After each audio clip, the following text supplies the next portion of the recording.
Setidaknya 342 warga Palestina dilaporkan tewas dalam serangan udara yang dilesatkan oleh Israel pada Selasa 18 Maret 2025.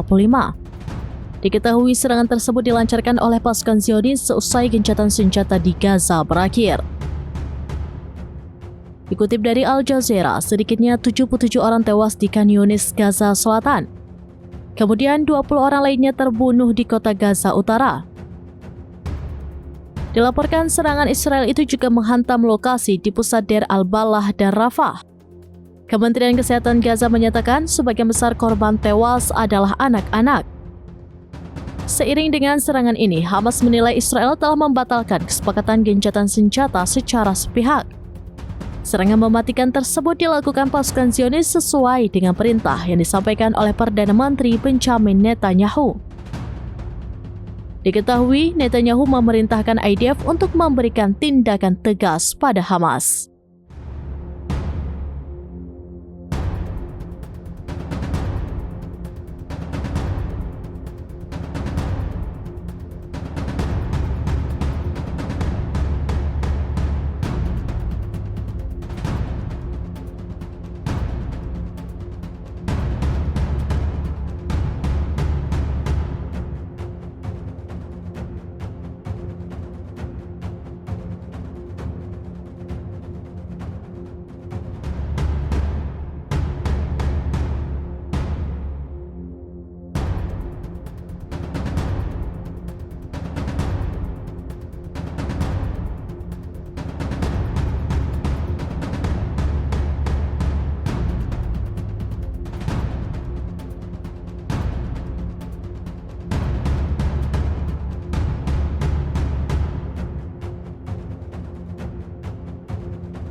Download Tribun X sekarang, menghadirkan lokal menjadi Indonesia.